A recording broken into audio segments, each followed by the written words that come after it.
Iya, Bang.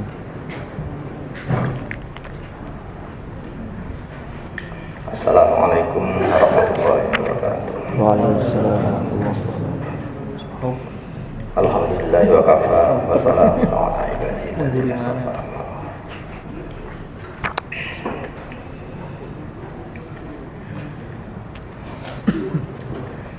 Mbak-mbak dan mas-mas kalian, mudah-mudahan ngaji ini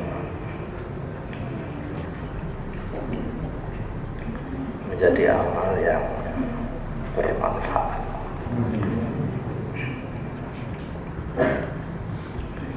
Ini cuma setiap pengajian ini saya tetap berharap bahwa konco-konco bisa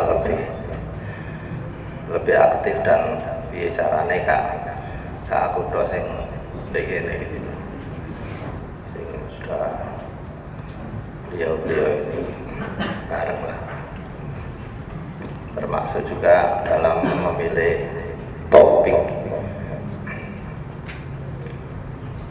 Saya ingin wis iki enak ngaji bab apa iki? Bab Lion Air apa bab waktu telu?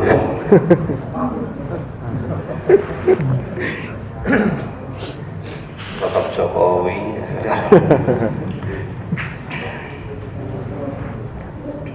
Iya.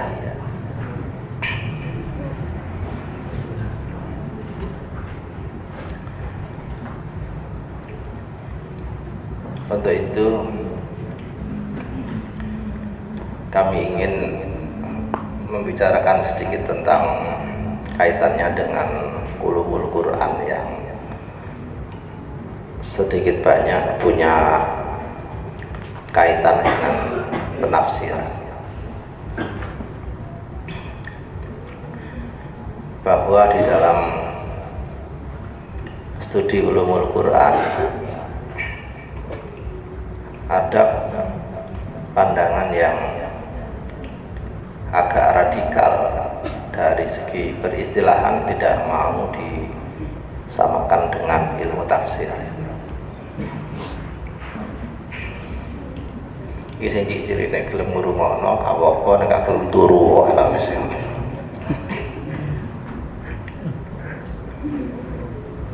Ulumul Quran dianggap lebih luas dibanding sekedar ilmu tafsir.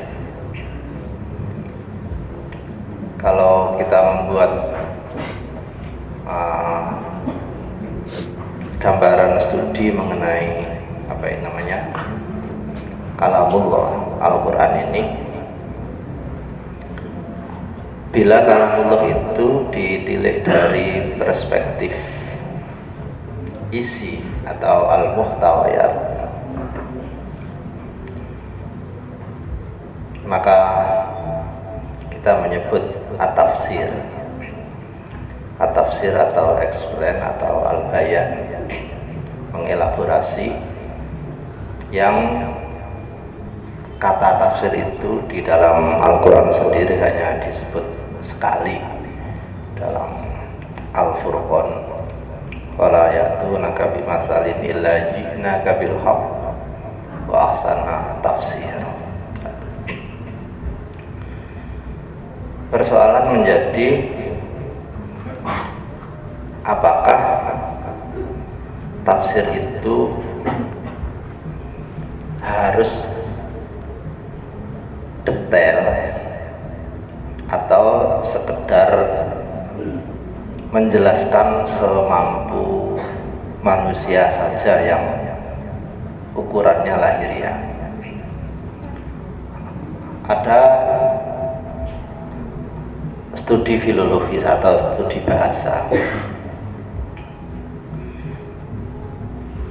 ahli laboratorium, orang-orang yang bergerak dalam penelitian itu membahasakan mikroskop apa ya, saya mikir iki sekolah Faslun kabeh apa jadi apa ya? Keker. Oh, kayak. Oh,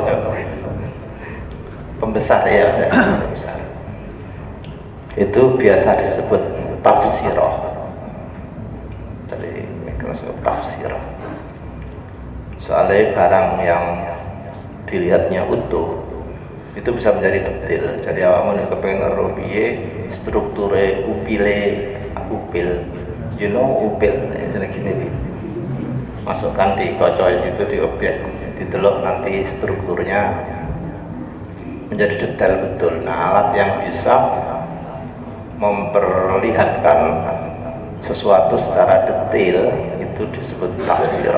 Persoalannya, apakah seperti itu kerja tafsir? Jika iya, maka orang bertafsir itu enak, meskipun bisa mengambil satu sisi, dipetik satu saja, satu idiom saja atau satu pijakan saja, maka itu sah sebagai tafsir. Perkara salah benar itu urusannya pangeran. Makanya tidak ada metode yang terbaik dalam bertafsir. Mau aku takoni ngaji tafsir ki metodenya apa ya? Aku jawab piye? Metode angger mangap wis ngono ae pisan. Enggak ada yang terbaik, tidak ada. Masing-masing mempunyai plus minus. Karenanya maka orang sufi, nah ini wong sufi itu pokoknya cocok karo kurikulum sufinya satu pijakan luhur sudah cukup. Saya ambil contoh,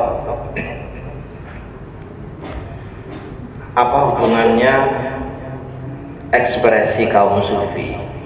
Wong sufi itu hingga pandangan batinnya itu cemerlang. Mereka mengklaim kecemerlangan pandangan sufistik itu karena Tuhan yang mencemerlangkan, bukan kerja kesufiannya, bukan religious experience-nya, bukan pengalaman keagamaannya. Kan ngerti tak? Ciri-ciri itu religious experience barang iki kuliah S4 iki. Pengalaman keagamaan itu sok wae iso gitu loh. Sing jamaah kenceng jamaah kenceng ya. Bangunnya subuh, aktif subuh. Masih awakmu kariban kaya apa mulih kok jam 3 ngono kariban. Kok subuh mesti tak tangi mesti tangi. Ada yang tangi gak ya kariban didik ya amblas sampai awal sholli fardhu subuhi kawanan lillahi ta'ala gitu. Beliau mendalil wa innallaha lama'al muhsinin, seperti contoh itu. Kita pasti memahami ayat ini adalah ayat ma'iyah. Dulu sudah pernah saya sampaikan tentang ma'iyah ini. Innallaha satamani Gusti Allah iku lama'a al-muhsinina, beserta pasti mendampingi orang-orang yang al-muhsinin. Ma'a, huruf ma'a itu ma'iyah, kemudian al-muhsinin idhofah, beserta. Nah, orang sufi tidak puas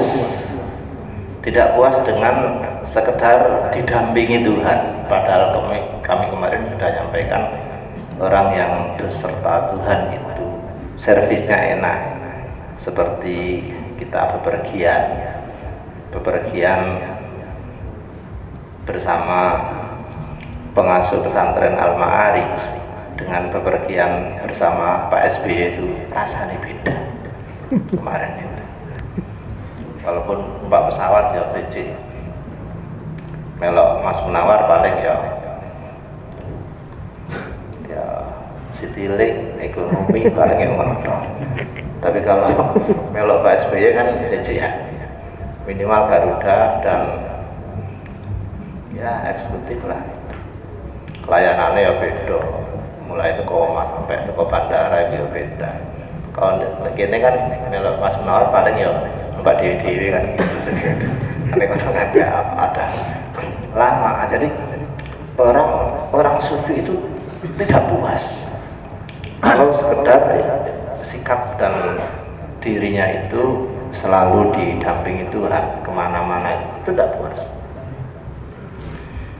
Lalu beliau membuat kreasi. Bagaimana kalau ma'a itu tidak diartikan ma'iyah, tapi digabung lam, mim, ain itu menjadi fi'il madi. Bukan la yakti ma'a sartane al-muhsinina, tapi lama itu satu kata yang menjelma menjadi fi'il madi, sehingga jumlah ismiyah ini khabarnya menjadi khabar jumlah. Innallah satamana Gusti Allah iku lama mencemerlangkan sapa Allah, itu fi'il, mencemerlangkan sapa Allah, mencerahkan al-muhsinina, orang-orang yang bagus. Enggak salah ponakane Mas Munawar ku jenenge Lumah ke sapa ya? Ya. Ada yang gitu juga. Aku juga lupa ya kok biar. Iya Mas. Terane Pak Jun kan? Lumah kan, nah Lumah itu cemerlang kan karepe ngono. Dengan innallah la ma'al muhsinina, mencemerlangkan tadi itu muhsinin sekarang menjadi al-maf'ul bi, mencemerlangkan. Bedanya begini, kalau terhadap orang-orang yang al-muhsinin itu Tuhan sekedar menyertai ma'iyah, itu al-muhsininnya pasif itu mendapat servis terus menerus, seperti enak lah karena servis, tapi kemaslahatannya ini untuk diri sendiri, tidak mempunyai efek manfaat kepada orang lain. Beda dengan kalau lama fi'il madi al-muhsinin menjadi maf'ul, maka kecemerlangan itu bisa ada bias keluar, sehingga dia al-muhsinin itu tidak sekedar baik pada dirinya, melainkan bisa membaikkan orang lain dengan cara yang baik, mencemerlangkan orang lain dengan cara yang cemerlang. Tidak sekedar dirinya cemerlang, tapi dia bisa mencemerlangkan orang lain dengan cara yang cemerlang. Ada orang solih banyak, tapi banyak juga yang tidak bisa mensolihkan orang lain. Jadi ada orang solih dirinya sendiri, ada orang solih ya dirinya sendiri apik dan bisa membaikkan orang lain. Ada orang yang membaikkan orang lain ini dengan cara yang tidak baik, dan ada orang yang membaikkan orang lain dengan cara yang baik. Nah kira-kira sing apa jenenge? Nah, yang ketiga ini, membaikkan orang lain dengan cara yang baik ini. Bagus. Lalu ini mau kayak contoh penafsiran sing model tadi saja ya. Lalu manil muhsinun. Muhsin ku sapa? Ya nek jenenge muhsin ya Pak Muhsin. Artinya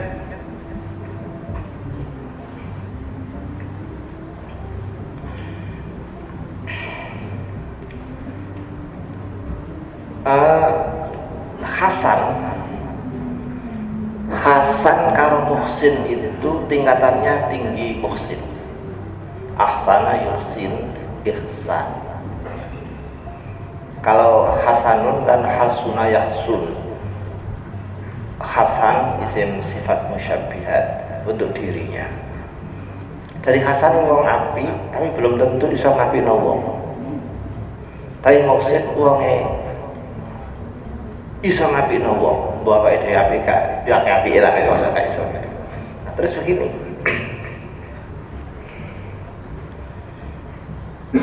Penamaan degree dari Islam, iman, ihsan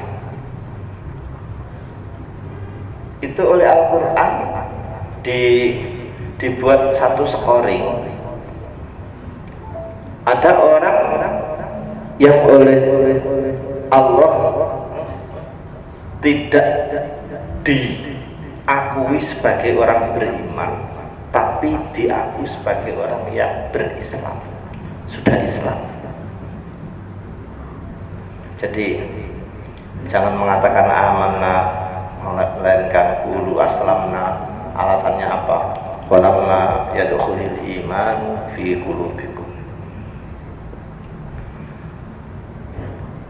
Orang mencapai kualitas Islam ini fikih oriented.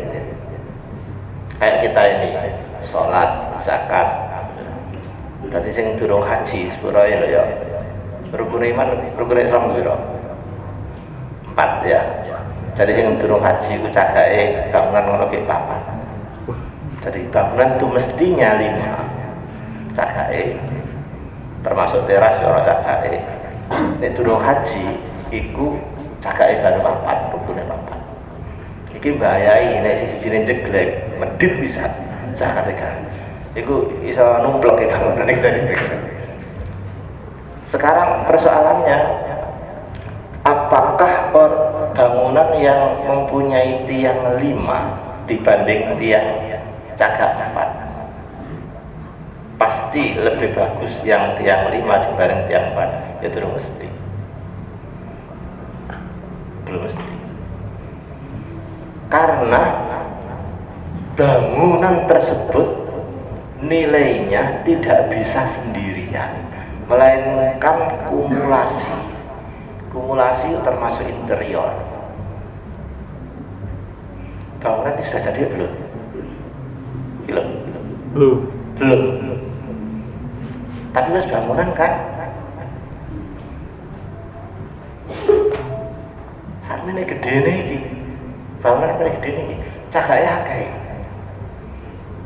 Tapi apa negara Jakarta, delok perumahan sakilan bagus, materinya bagus, walaupun cuma lantai 2, tapi masing-masing sudut pakai lift antar kamar. Sudutnya 4 itu sudut sampai yang pirang ya. Karena nilai ihsannya itu banyak sana dibanding iki Al-Ma'arij. Larang banget. Tadi durung haji gak masalah. Yang penting interior, eksteriornya itu lengkap. Bisa ngalang-ngalang. Makanya itu ada ihsan anta abudallah. Karena kata roh seperti itu. Nah, ini saya akhirnya ngelantur. Boleh kalau ngomongin wong tarekotan boleh rada ini. Sekali-sekali lah. Ketiarani wali kan. Jadi eksterior interior yang ihsan ini menjadi nilai tersendiri bila saja sebuah bangunan itu menjadi berkualitas karena kelengkapan. Ya, rumah yang sebesar ini banyak enggak? Banyak. Tapi ini kan kosong. Isinya apa? Terbang. Jedor lepas harjukir lo gak main. Jadi nak wong ngamen balik iki gembreng-gembrengan paling ngono. Tapi ada rumah yang lebih kecil dari ini kan hebat. Sangat bagus. Karenanya maka pada saat wa innallaha lama'al muhsinin ini dielaborasi secara penafsiran sofistik tadi itu, semua orang yang melakukan kebaikan lebih, nah ini orang yang melakukan kebaikan lebih di atas standar, kebaikannya itu lebih di atas standar, maka dialah melakukan ihsan. Nah, saya ambil contoh yang paling apa ini mudah. Ada ini pejabat KUA, Mas Kholidi ini pakar dalam dunia rondoisasi. Iya, pokoknya koleksi ini rondo-rondo akeh deh nih. Tapi aku kawan ini cedek-cedek kuatir ditawari aku. Yang bisi ngerodok ya. Orang yang dicerai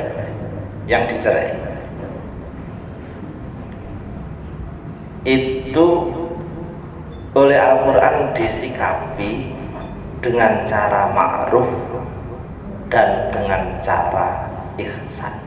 Loh, at-thalaq marratan, tolak itu dilakukan 2 kali kerja. Marroh itu ambalan, saambalan telu hari macam-macam bandel kan. Ayo kapal aku nempeng telu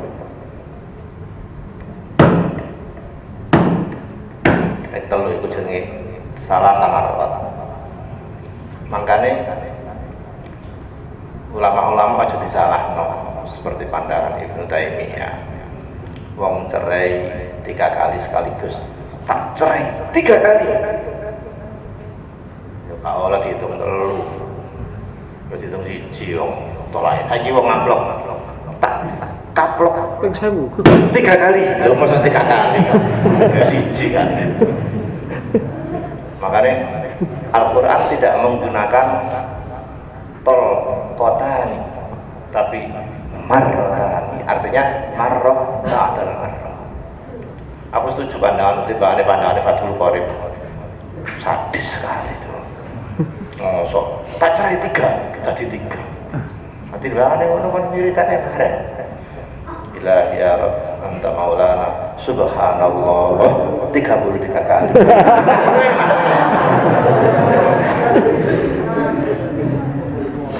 Jajal kan wiridan ngono. Ini subhanallah 33 kali. Kon dadi malaikat. Mbok catet piro? 1 apa 33? Hah? 1 lho iki padahal malaikat potongan ini lho. Jadi pandangan makna marroh seperti itu. Ya rek, tapi aja ngetik Fathul Qorib nomorek kok diaji arek-arek iku. Wah, rusak apa iku. Wae ngaji Fathul Qorib pas bahas iki. Wingi pengajian watak ini lho batang gurune. Aja melok-melok kon. Harus melok wae. Wah, sepuro iki Fathul Qorib diajarkan di sini kan. Wah, sak gurune gitu. Marratan.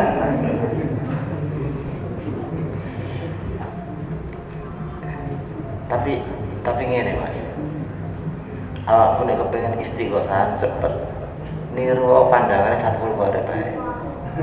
Biasanya istighosahan itu kan 100 kali bareng ngono ya, ya kan? Maca Fatihah 100 kali, terus mana?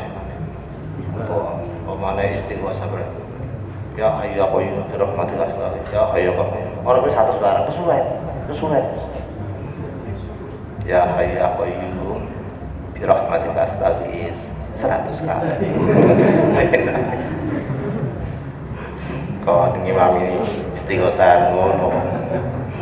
Terus itu kok.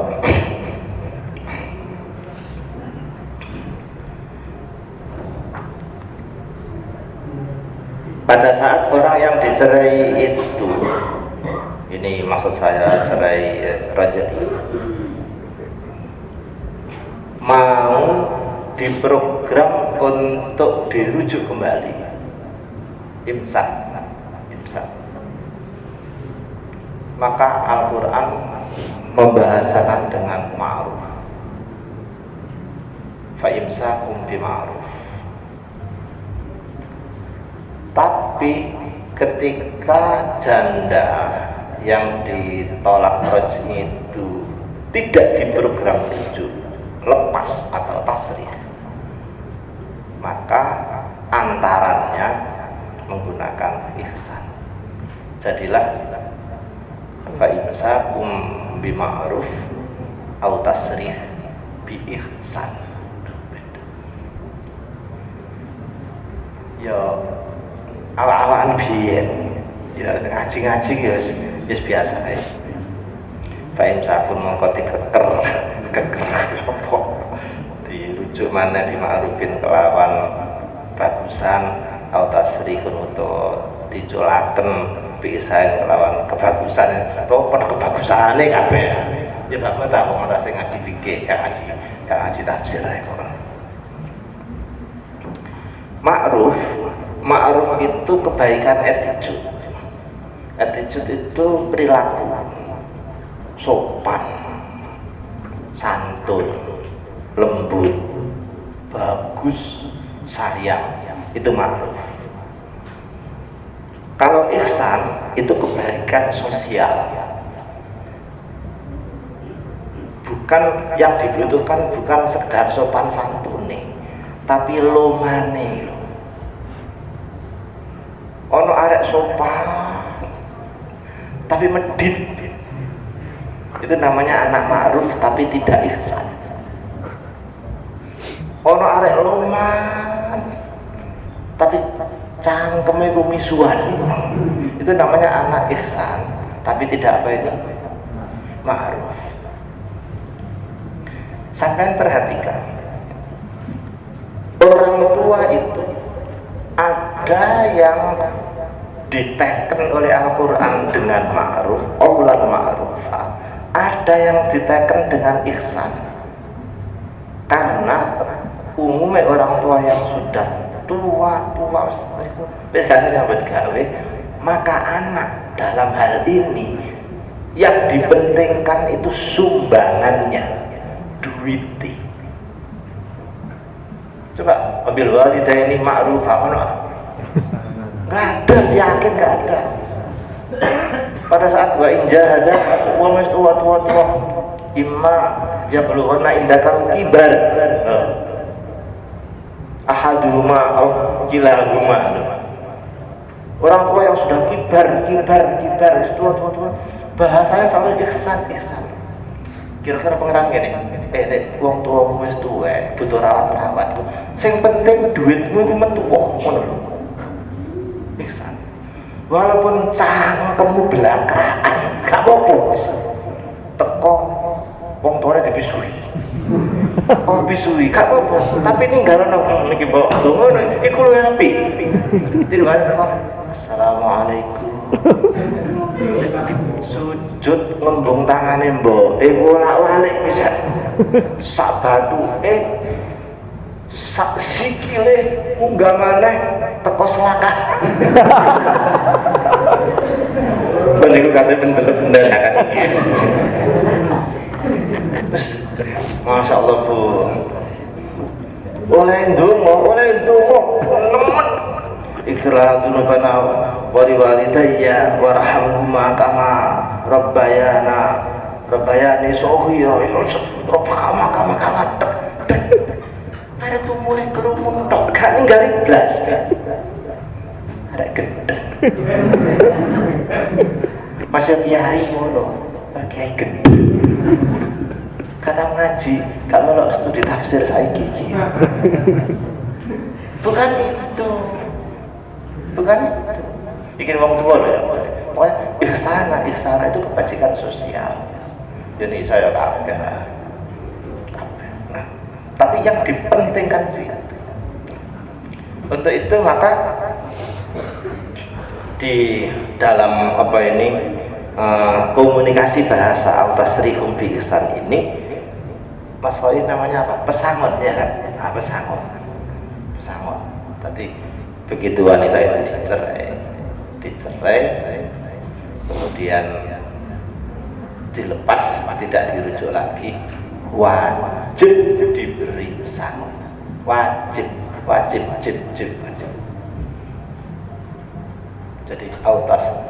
Jadi tasrih itu harus bi ihsan. Pesangonnya, nah ini tanya ini, apa jenenge? Kompilasi itu Islam ono Pak pedoman itu? Tidak ada. Bono sing kelasnya dhuwur pesangone akeh. Lho mamane ya saiki aku rapi sehari ini karo rapi omas. Pomone itu. Sisi gampang. Ngerti Mas ya? Tuwek elek bisa. Sehari ini jenno. Mari tak rapi, tak pegat karo sudian gitu loh. Takjul no kan. Saya punya kewajiban memberi pesangon. Nah, iki Mas Khalil piye? Beda enggak pesangon yang udah sehari ini karena gue Mas? Lo kok beli kon? Beda. Terus piye caranya skornya gimana? Ngomong ya, gue speaker dulu. Kok bagian kok? Apa kon? Era iki speaker ngono kok iki ono fatwa KUA nasional gitu. Ya. Beda sekali, beda. Jadi pesangon itu melihat kadar kebutuhan antara lain ya tadi Pak Musta'in dan Omas dengan sehari ini pedaknya sudah nggak sama itu Pak. Yang satu sudah kilonan, yang satu harus bermerek ya, sehingga menyesuaikan. Jadi itu salah satu bentuk memuliakan pada masing-masing begitu. Wes krungu kon. Makane rapi.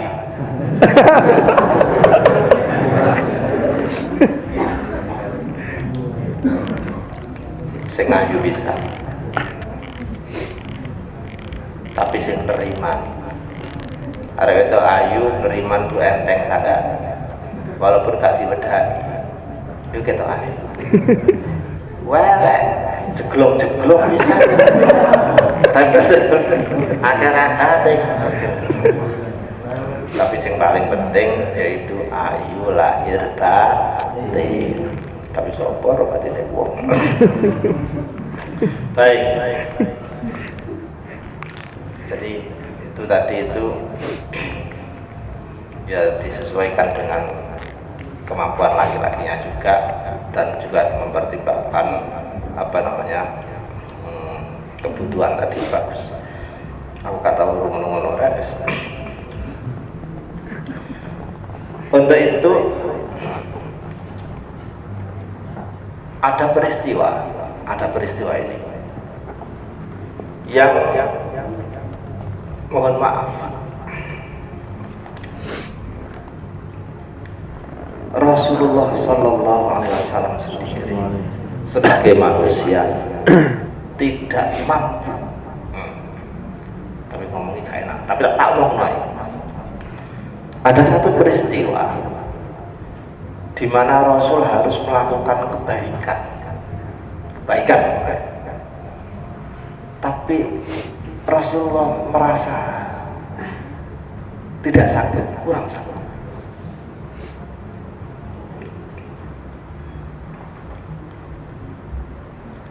Kita berikit sejenak ke peristiwa masa lalu pada peristiwa perang Uhud. Uhud itu ada yang mengatakan jamak dari Ahad, jadi gunung satu berangkai-rangkai jadi banyak. Dalam peristiwa perang Uhud di mana orang-orang kafir itu dendam dan yang diincar itu satu, Nabi Muhammad atau Hamzah. Jadi gini, saya pernah, ya bukan menjawab ya jelas mendidik lah. Pada saat orang Islam masih lemah di Makkah, masih lemah, itu paman Hamzah ini memang orang jagoan.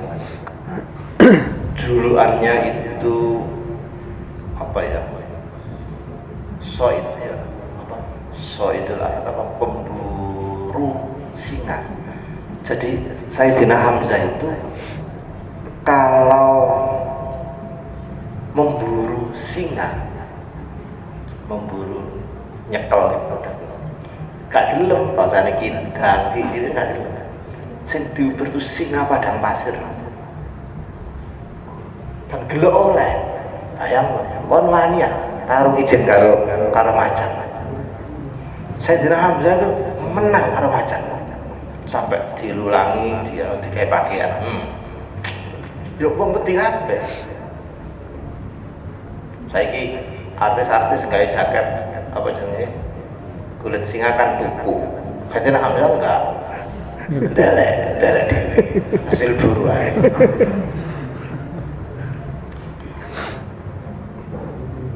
Sampai janji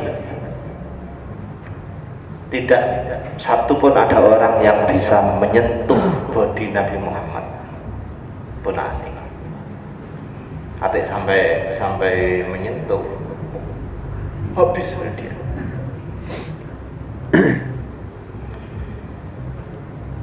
Karena Nabi Muhammad sudah tidak tersentuh, maka orang-orang kafir itu melampiaskan menyiksa itu pada pengikutnya. Karpe Sayyidina Hamzah sing nyiksa pengikut Nabi Muhammad itu gak oleh sikat kabeh. Tapi kadung janji kan, tidak boleh. Jom. Jadi ngedok. Jadi Nabi Muhammad gak jawabannya, sama terus. Tapi pengikutnya acur-acur, kayak Bilal, kayak Ammar, Yasir, gitu. Acur-acur. Mbak, yang belakang-belakang itu saya sampaikan kepahlawanan orang Muslim, orang Islam pertama yang mati syahid itu cewek, bukan cowok. Waktu itu namanya Sumayyah. Sumayyah ini istilah Yasir ya. Sumayyah ini dari kalangan bawah, betul-betul keislamannya kuat, sama sekali disiksa bareng liane termasuk bareng dia kuat sekali. Tapi nasibnya jelek, dia mati di sate entah-entahan. Kok tak jelas nunggu awakmu terus apa jenenge pemahamannya macam-macam. Mohon maaf ya, Sumayyah itu disate dengan tumbak dari bawah itu.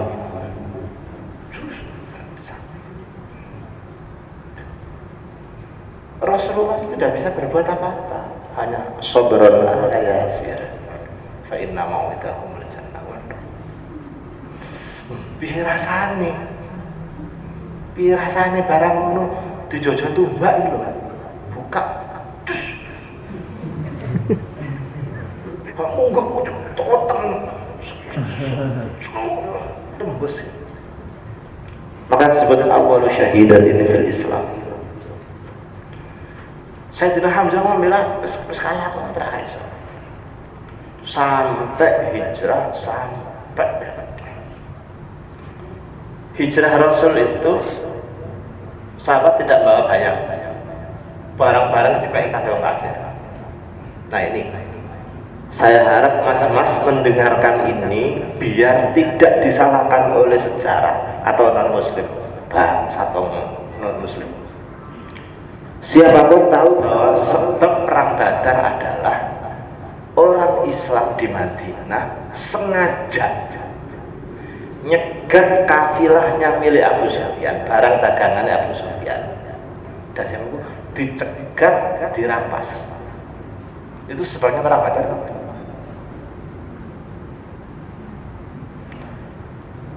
Begitu dirampas, mereka pulang dalam tangan kosong ke Makkah.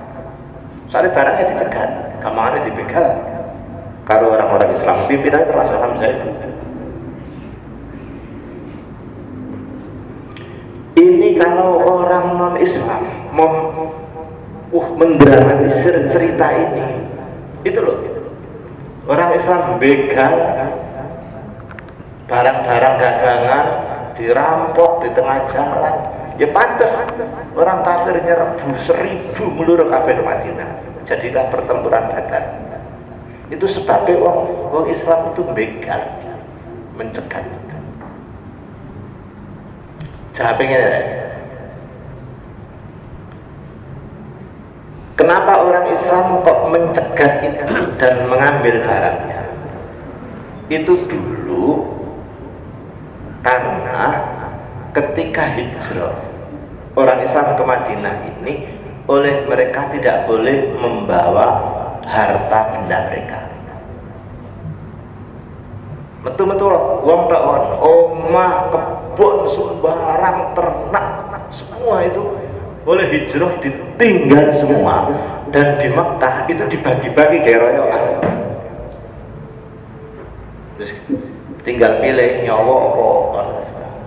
Nah, begitu sudah di Madinah dan kuat, maka niki sing biyen cukup barangku diminta kembali. Jadi urusannya bukan ngerampok, tapi meminta kembali barang-barang yang dulu tidak boleh dibawa, diambil secara paksa lalu diberikan oleh mereka. Ya Abu Sufyan itu pimpinannya, begitu barangnya liwat kono cegat.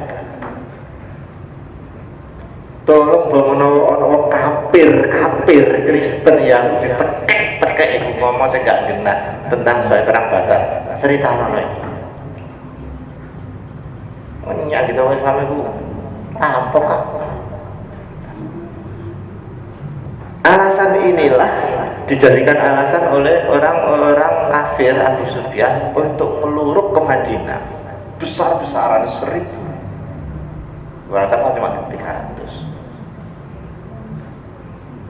Lalu perang tanding yang dulu itu waktu perang Badar. Jadi ini perang yang biyen itu ya depannya dhisik ya. Kan dari sapa.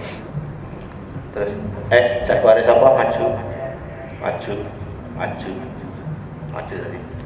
Satu-satu dulu, jagoan telu. Terus perang-perang dan seperti disebut tawuran. Itu namanya mubarozah itu kan itu. Yang oleh Al-Quran disebut hadza li khosmani khasum, itu Hamzah termasuk. Begitu perang Uhud sudah direncanakan sasaran perang Uhud yaitu Nabi atau Hamzah, karena Hamzah inilah sing mateni keluarga Hindun, termasuk Utbah mati itu kekerasan. Subhanallah, dan berhasil.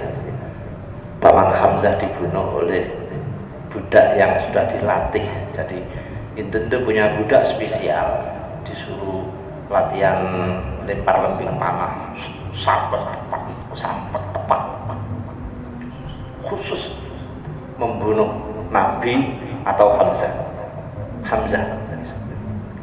Nabi atau Hamzah, Nabi kan terlindung, Hamzah. Tadi budak ini menengai, jadi panai dikai racun apa tuh mbak is menengai sekali. Wis gak untuk sapa-sapa kayak panai Arjuna ngono iku tadi khusus.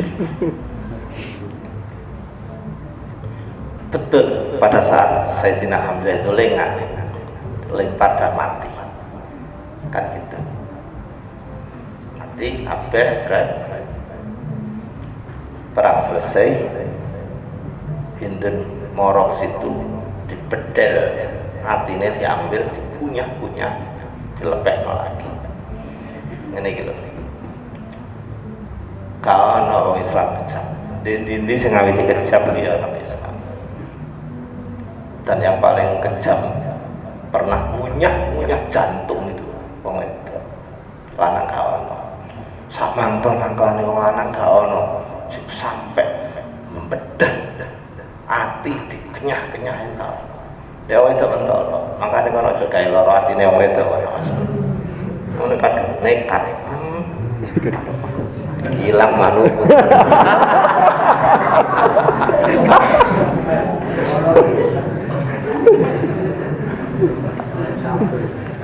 Aku tak ngomong sing latar belakang dhisik mau ya. Wis tak aja kuwatir, engko iku balike ke tafsiran Al-Muhsin mana iki? Balike iku. Tak percaya wis turu bola balik dhewe.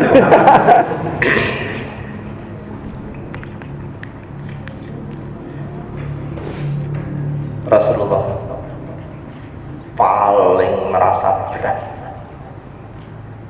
kehilangan Paman Hamzah, paling berat. Umurnya pendek. Antara Paman Hamzah dengan Rasul itu hanya selisih 2 tahun. 2 tahun tua Paman Hamzah. Tapi sopane kepada Rasulullah itu tinggi.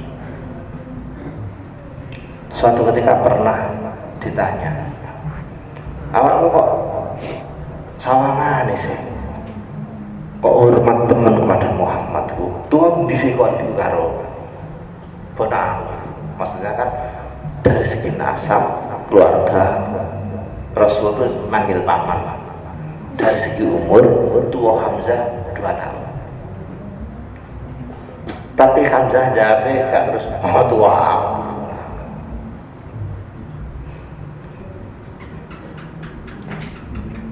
Jadi wong sufi, tua aku. Itu dianggap sombong, menunjukkan dirinya lebih senior, walaupun goblok. Itu aku. Artinya kan, itu anak kemarin sore kan kayak gitu. Tapi Paman Hamzah itu tidak mau mengatakan tua saya. Mengatakan begini, bahwa Ibnu Ammi itu huwa Rasulullah, walakin saya dilahirkan lebih dulu gitu. Ketepatan saya dilahirkan lebih dulu, tapi dia itu Rasulullah. Bayangkan, neng para aneh deh. Aku mau takoni, aku karena anu peranmu tuh di sini. Itu aku udah jadi aneh, ngiler aneh. Paling yang muni tua, muda enggak mau. Khawatir rumangsa ngumbuli Rasulullah, walaupun di segi umur. Aku gak bisa ngelakoni ini. Kok ya ada orang sopane kayak gini ya.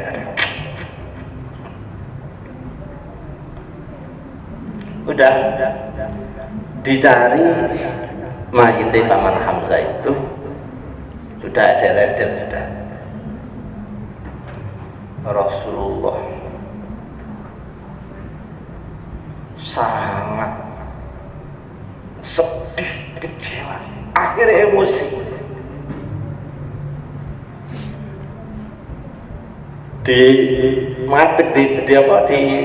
samping mayit Paman Hamzah sambil ngancam ke Makkah. Wallahi la umassilannahum bisab'ina minhum makanak. Demi Allah, saya akan mencincang 70 orang aman dari tebusannya sampean. Sing dipateni diketok-ketok siji. Tapi Rasul kate balas 70.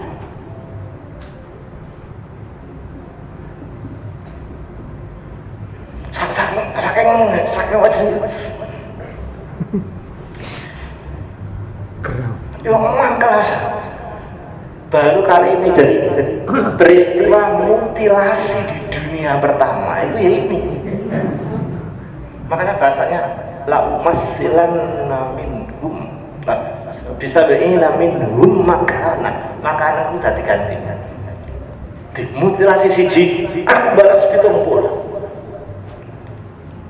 Aku kayak biar gak ngerti kenapa pembalasannya kok 70. Tafsir ini nanti saya piye kok 70. Ternyata jawabannya korban perang Uhud dari pihak orang Islam waktu itu jumlahnya 70. Mati siji pamanku kabeh situ iki regane padha karo 70.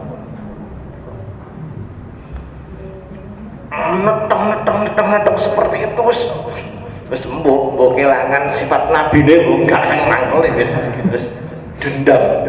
Iki jenenge kan lebih Gusti Allah mas ndelok nabine medidi subhanallah. Terus malaikat Jibril ditimbali muduno kan adalah Muhammad. Aja oleh emosi teman-teman. Iki wis keputusane pangeran. Muduno ayat karo akhirnya Jibril pas iku sowan ngandhani Nabi Muhammad wa in aqabtum fa'aqibu bimisli ma uqibtum bi. Mas nek kepengen bales fa'aqibu bimisli ma uqibtum bi. Nek sik dicincang nek siji ya siji ae lah apa gitu boleh.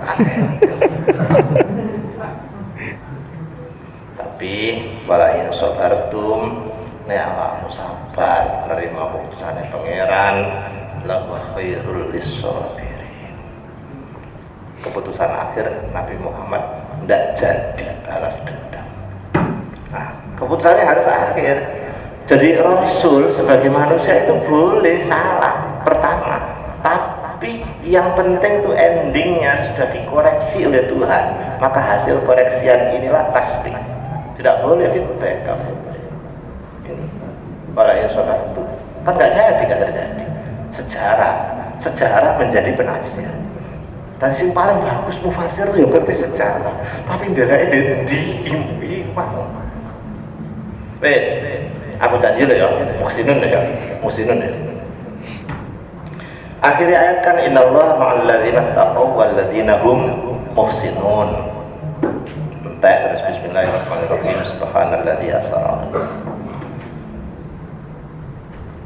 5 tahun kemudian terus kan dulu aku 5 tahun mulai lah wis 5 tahun kemudian Wahsy budak tadi yang membunuh Hamzah tadi itu masuk Islam. Dipikir-pikir sejarahnya kenapa masuk Islam banyak, salah satunya karena tidak jadi dimerdekakan. Soalnya dijanjani ngene tapi ingkar terus Melayu terus masuk Islam, tulus Islam.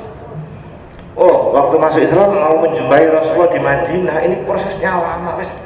Orang kali baca, harus ada iki piye tak pecel kok saya. Tapi selamat sampai saat wis aku kepelak ono apa gak mau aku sama temen wis. Sekolah ono. Akhirnya betul. Jadi nggak boleh mendekat Nabi. Kok Nabi mangkel ya. Tolong matur Rasulullah, aku mau Islam, aku ndak sepuro. Sing wis bisa. Begitu Rasulullah memberitahu bahwa Wahsy datang untuk Islam, untuk minta maaf gini. Rasul tidak segera menjawab. Terus dia silakan. Dipersilakan di depan begini. Sepuro-sepuro terus menyatakan masuk Islam. Masuk Islam diterima. Eling masa lalu sebenarnya pulau masih dalam jahiliyah cukup. Saya mohon mulai saat ini kamu pergi. Jangan sampai aku delok rai. Kira-kira kasar tapi Nabi gak ngono. Iku lah aku lah. Jadi cara aku ngene. wis Islammu tak terima, iki kewajibanku sebagai seorang rasul, nerima Islam. Tapi aku kira sebagai manusia gak bisa menghilangkan dukaku. Wis saiki nyingkri aku lo sepok ndelok rayamu. Gamane gitu lah, gamane. Rasulullah minta dengan hormat agar Wahsy tidak menjumpai Nabi. Khawatir Rasulullah terus ingat pamane. Baik, sebagai seorang Nabi kewajibannya seperti itu. Tapi sebagai manusia, saya kira bagus terus. Yes. Iya. Walaupun begitu, bukan berarti Wahsy putus asa. Rasulullah sudah jelas wasbir wa ma sabru jelas, illa billah jelas, wala tahzan jelas, sampai ayat ditutup walladzina hum muhsinun. Dua kalimatnya disanturi di apa? Subhanallah. Subhanallah. Sampai ceritanya sampai akhir wafat Rasul, wafat itu tidak ketemu. Cari ini pada waktu kita murtadi, perang orang-orang murtad zaman Abu Bakar, Musailimah Al-Kadzdzab, itu perang itu. Wahsy keluar berpihak kepada umat Islam, merangi Musailimah atau Musailamah Al-Kadzdzab itu, dan memakai taktik seperti dulu, mengincar satu nama. Tumbak wis ditulisi Musailimah Kadzdzab ketika semua. Yes, kok film Mahabharata itu tadi sekali pakai rusuk kena itu gak balik kemana.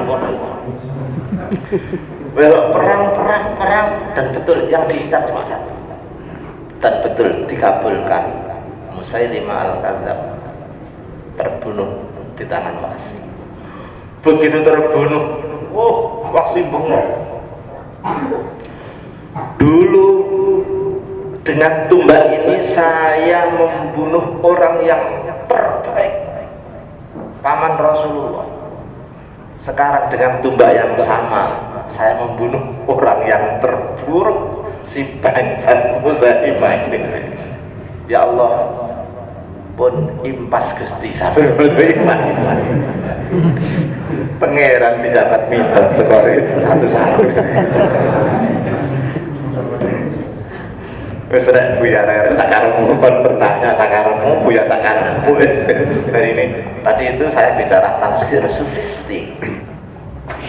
Filologi atau kebahasaan menjadi pedoman dengan kreasi-kreasi yang tadi. Allah Allah.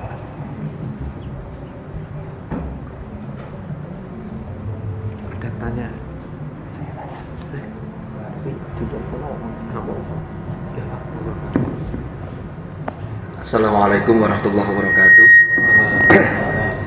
Yang sama-sama kita hormati, kita taati Romo Kiai Musta'in Syafi'i.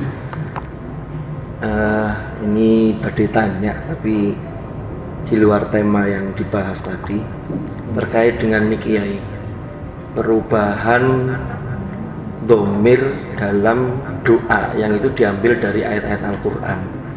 Ini kok ada yang mengatakan kalau untuk jamak, jadi untuk imam itu kalau ayat Al-Quran itu kemudian ada yang bilang boleh diganti dhamir, tapi ada yang lain yang mengatakan tidak boleh diganti dhamir. Nah ini sebenarnya terus pundi, ini yang terkait dengan ini. Nggih, matur nuwun. Assalamualaikum warahmatullahi wabarakatuh.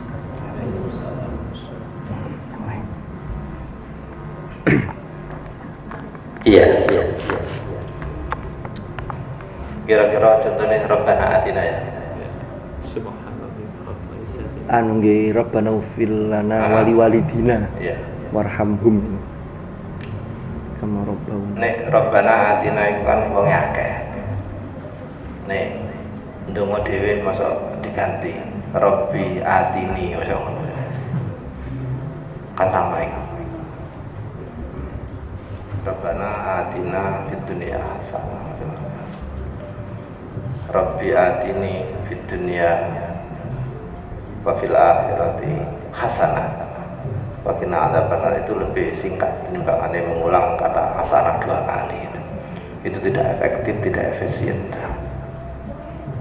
Rabbana atina fid dunya hasanah wa fil akhirati hasanah wa qina adzabannar. Berarti ini kesasarnya sih tidak apa-apa. Rabbana atina fid dunya wal akhirati hasanah. Enggak apa-apa pas itu. Sudah di pangeran niku kontak. Ya, alasannya karena hasanah kriteria hasanah fid dunya itu tidak sama dengan hasanah fil akhirah, maka harus diulang, ada tata kelar. Tadi seperti donga wong tuwa, Rabbi ufirli wali walidayya warhamhuma kama rabbayani shaghira warhamhuma kama rabbayani shaghira.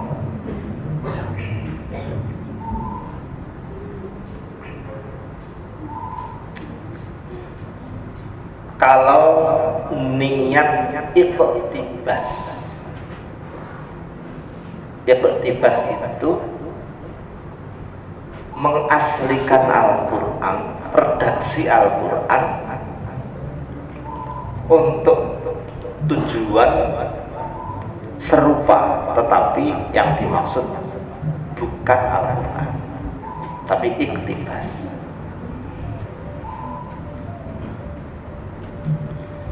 Ya tentu saja mengubah redaksi Al-Quran tidak boleh.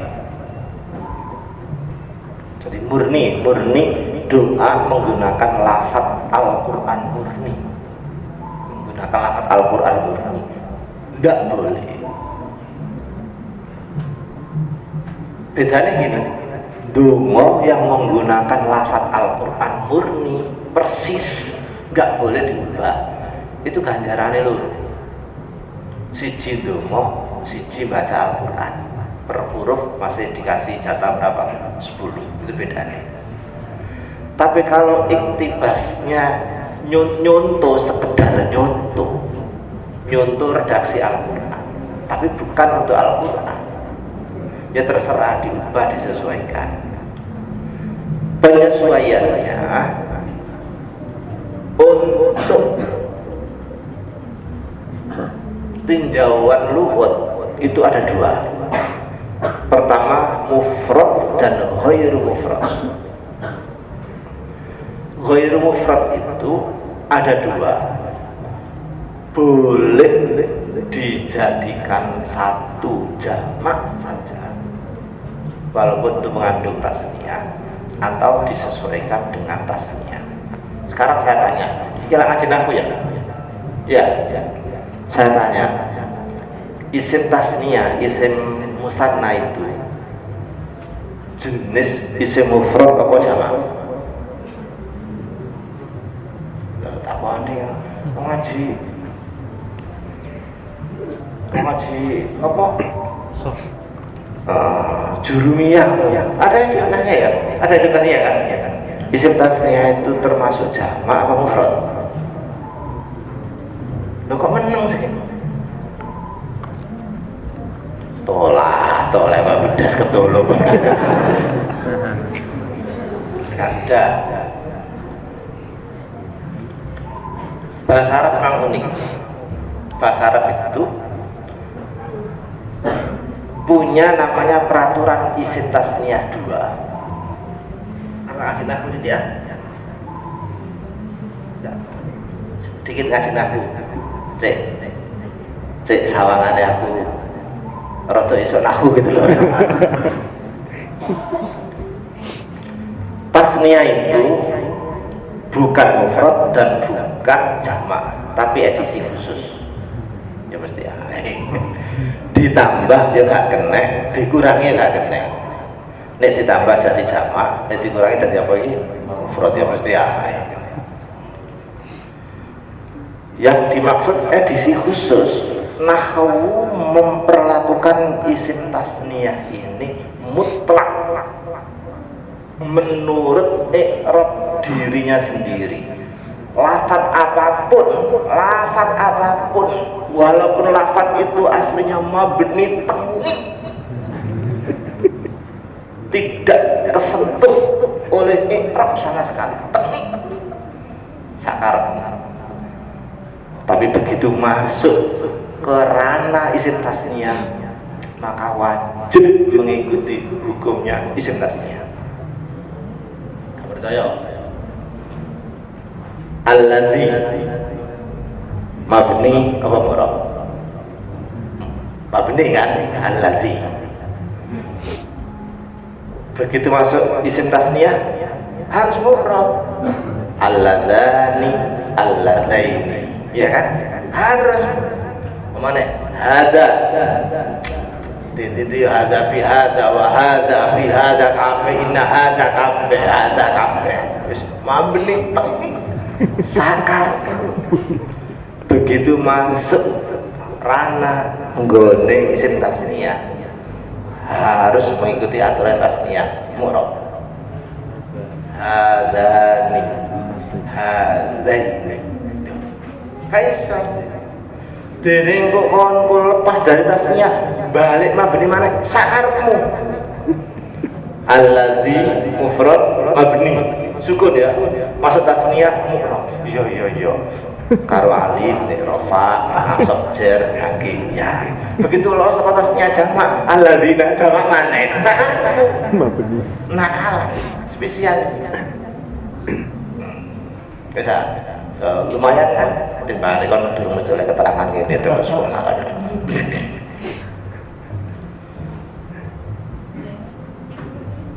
Ada toleransi bahasa bahwa tasniyah itu masuk jamak karena dianggap bukan mufrad dalam jamak. Lah monggo dijamakan langsung atau ditasniyahkan disiplin terserah.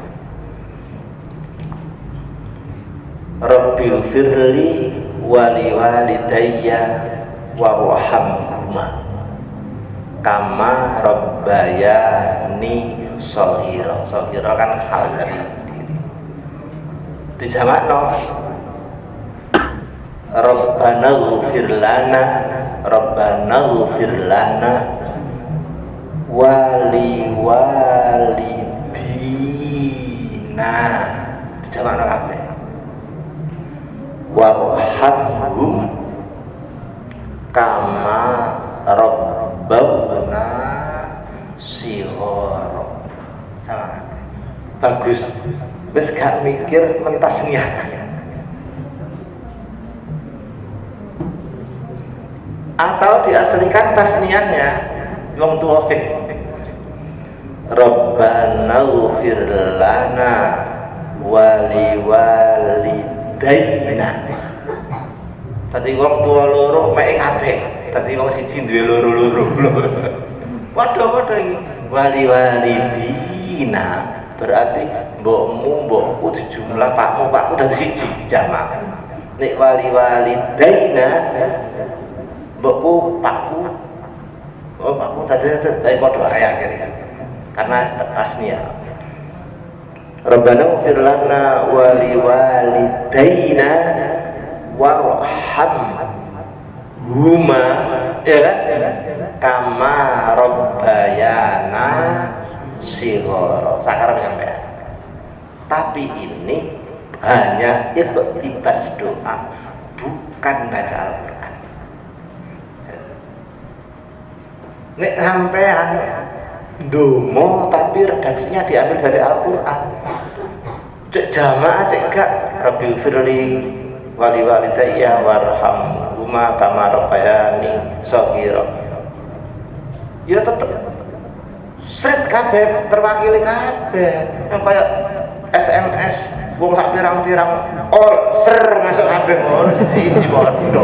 Wong pangeran malaikat kok dirinci. Itu mah elektronik itu sama. Lah ya diriku padha iki. Oh, udah repot-repot lampok. Dadi wis ngene ae. Nek kiyaine iso Arab-Araban didik-didik. Gak apa-apa tadi diubah. Tapi nek kira-kira gak patek entos, gak diubah nambah menceng kabeh. Yo rombah ya arep-arep wis Rabbi sudah. All sudah send all sudah wis selesai. Ya kira-kira itulah. Jadi doa yang diambil dari Al-Quran itu disebut muqtabas, iktibas. Sama saja dengan iktibas di luar doa. Apakah itu mendapat pahala atau tidak? Aku numpak sepeda iki. Terus sampean ning jemblangan ijen. Sampean tak persilakan bonceng. Oh, ada al-ma'arij. Ya bunayyar kam ma'ana wa la takum ma'al kafirin. Ya bunayyar kam ma'ana. Sampean kan ngerti. Aduh, patain. Iki nawari kate gonceng. Sampean ngerti. Ya masuk aja. Apakah begitu itu saya dapat pahala iktibas seperti itu? Ya terserah sini ya. Kalau memang itu Al-Quran dibaca, yo pasti oleh ganjaran. Nomor loro oleh efek ngejar keleleran ini gimana? Ngerti?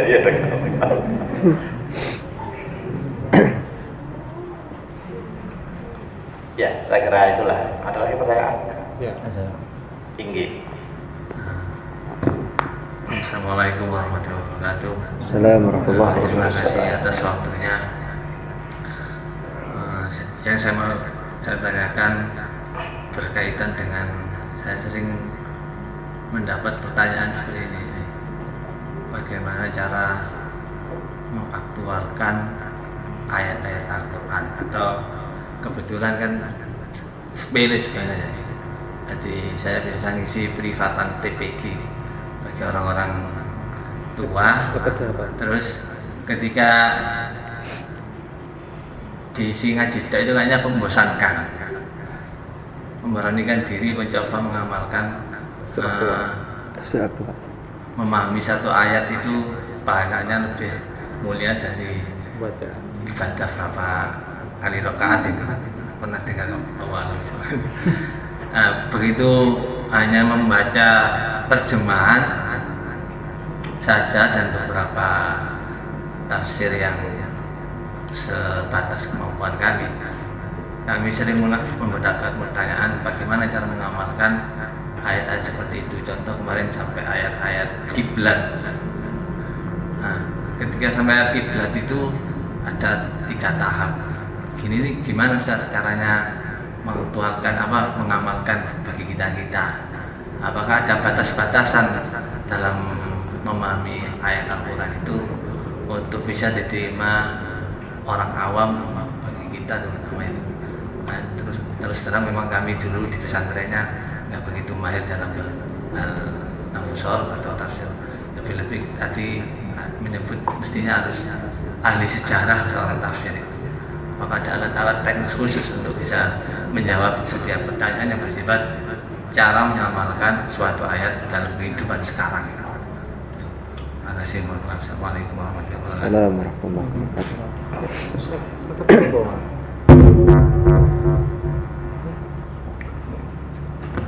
Ini pertanyaan sekaligus informasi yang menggembirakan.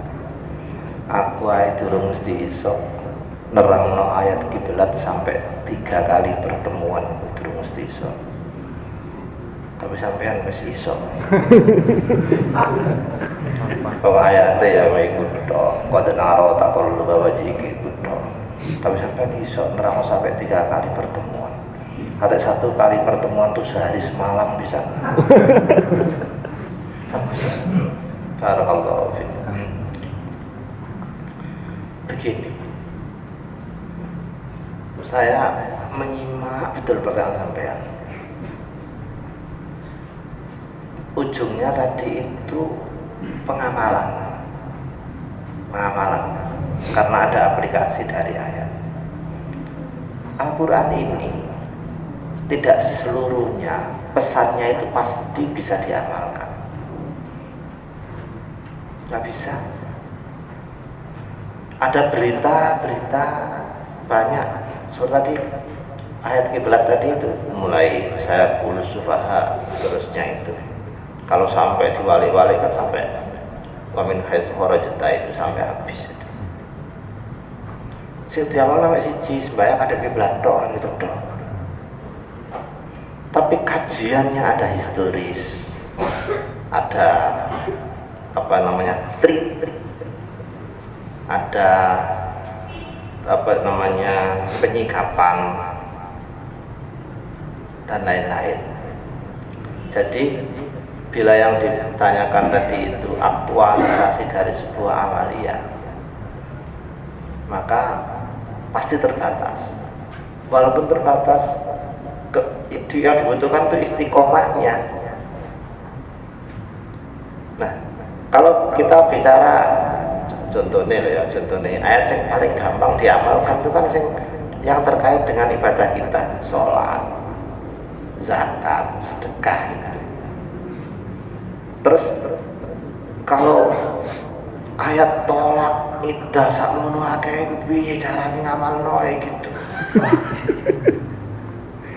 Capek, naudzubillah aja sama bagaimana dengan maksudnya bukan begitu. Tapi bagaimana kalau ada orang yang terkena begitu, kita mengaplikasikan seperti apa? Nah, terus ayat kisah yang sekian banyaknya yang diulang-ulang sehingga skornya itu hampir 2/3 isi Al-Quran itu ceritanya kisah yang diulang-ulang. Ya nggak mungkin lah. Tadi saya setuju dengan sampean. Di ilmu Al-Quran itu nyata sekali sahabat itu tidak pernah mengaji tafsir ayat itu melampaui 10 ayat sebelum diamalkan secara bagi utuh. Tak mari-mari ya. Sari berikutnya. Tak mari-mari.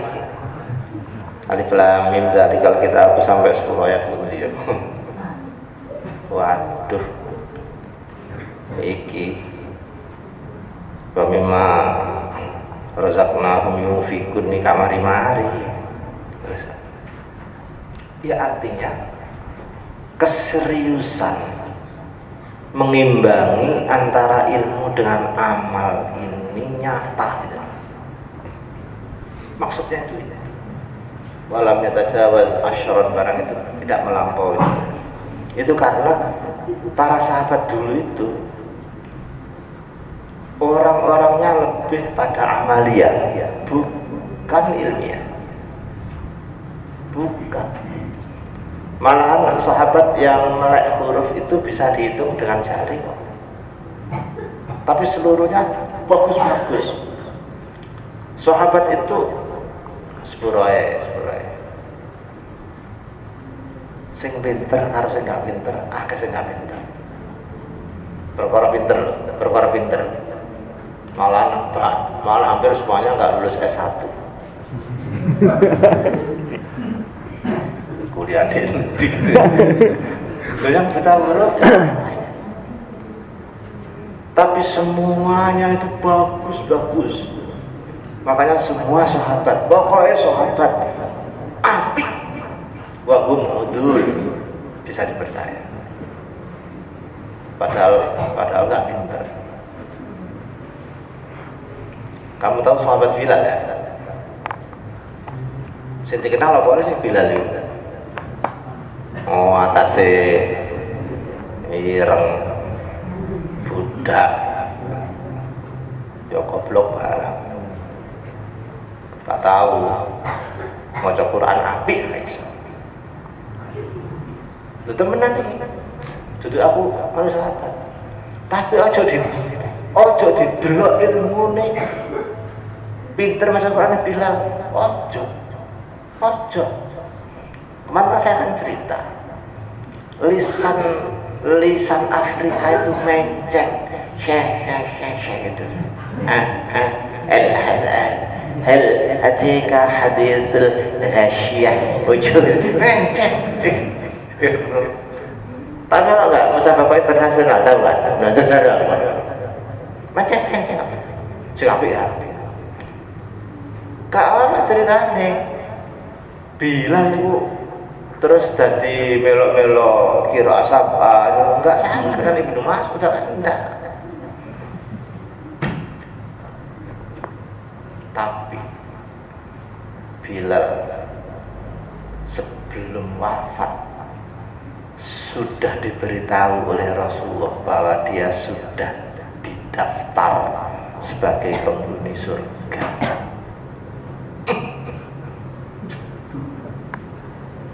Yakin.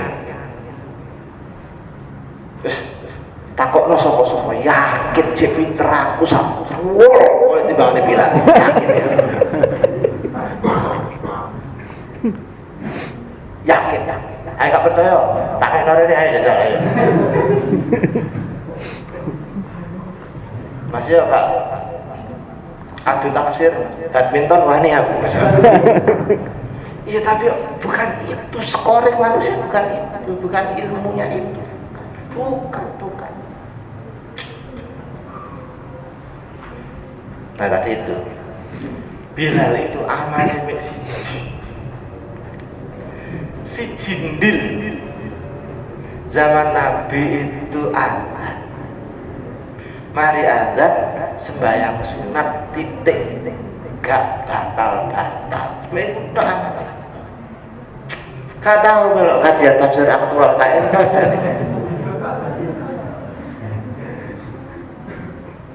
apal Quran yang enggak termasuk minal Quran enggak.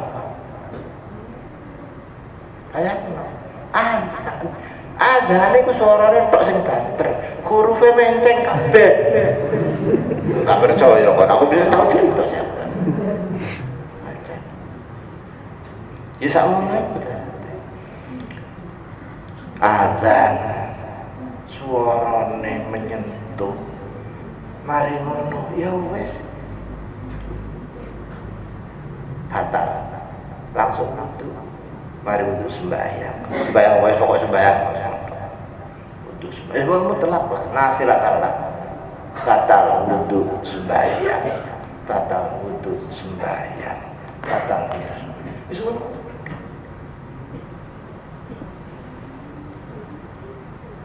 Cari Nabi ya Bilal ya bin Abi Rabah lah amalmu apa sih? Andalan amalmu apa sih?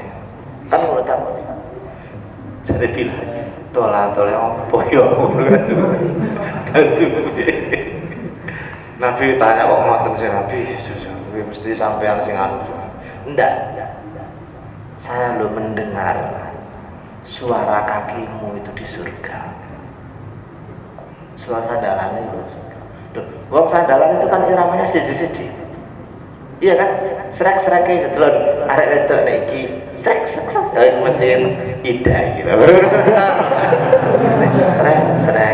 Srek iki rani to. Wah ketara, yakin ya ketara. Anak-anakku pada ketara kok. Saya kali ini lho ketara kan. Nabi itu ngerti ritme suara sandalin Bilal itu ngerti betina perasaan di suara kok ya Allah suara Bilal ini nah kan dia awalnya apa sih diberita. Nah ini jadi betul begitu satu kajian petik amalnya tadi itu kajian Al-Muhsinun kebajikan sosial kan gitu. Tak contoh no api nanti santri nenggone wong tuane situ ngembung tangan ndongakno bareng sampai ngembung sikil dengkul bareng tapi mulai pelupus gak nyekelimbok blas situ levisan ate di Handy Plus barang ini anting-antingan terus teko assalamualaikum mesuh pisan Mbok aduh nak aja banter-banter ngeblek iya tapi Mbok belum api inti jawaban Al-Quran wabil walidaini ihsana bukan wabil walidaini ma'rufan ya itu aja wallahu a'lam Al-Fatihah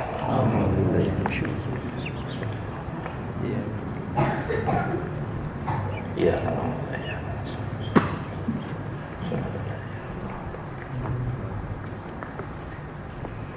Bismillahirrahmanirrahim. Allahumma ma'al Qur'an. Allahumma ma'al Qur'an. Allahumma ma'al Qur'an. Rabbana atina fid dunya hasanah wa fil akhirati hasanah wa qina adzabannar. Alhamdulillahirabbil alamin. Assalamualaikum warahmatullahi wabarakatuh. Waalaikumsalam.